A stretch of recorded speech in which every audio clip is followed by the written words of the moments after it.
Clarifying expectations in the workplace is important.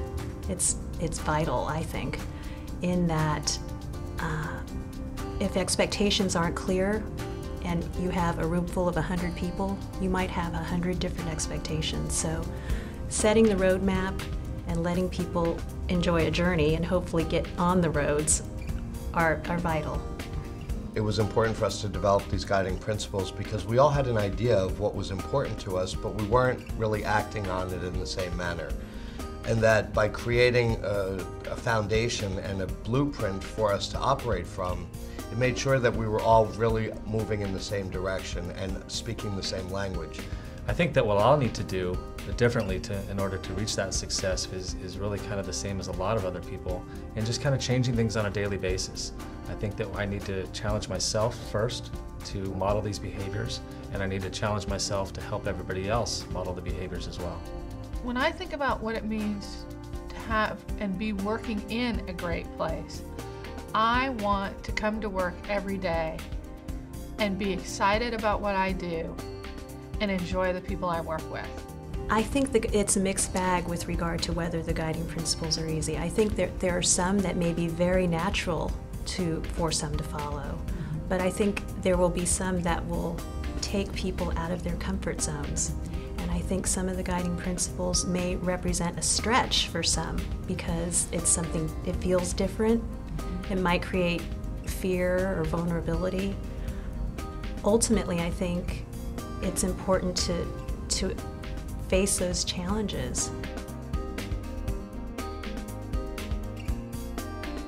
I think one thing that I know I'm holding myself individually accountable for, and I believe we're holding ourselves collectively accountable for, is an environmental shift in the IO department.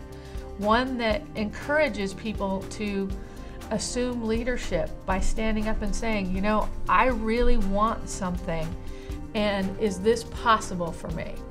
And creating the safety for mistakes to be made, learning to happen, and success to be achieved.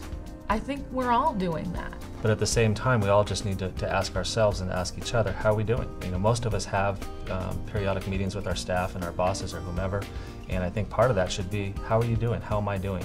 And get that sort of constant feedback and that open communication. I have a personal sense of responsibility for the staff and for the department and for making this a really rewarding and fulfilling place.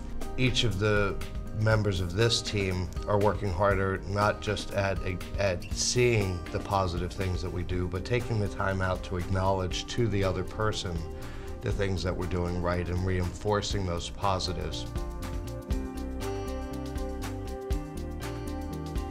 I think the most important thing for members of the IO department to know and understand about the guiding principles is that they're universal. They apply to everybody, and that they're important to every person. They're not role-defined principles, they're person-defined principles. And they apply to each of us, and they're important to each of us.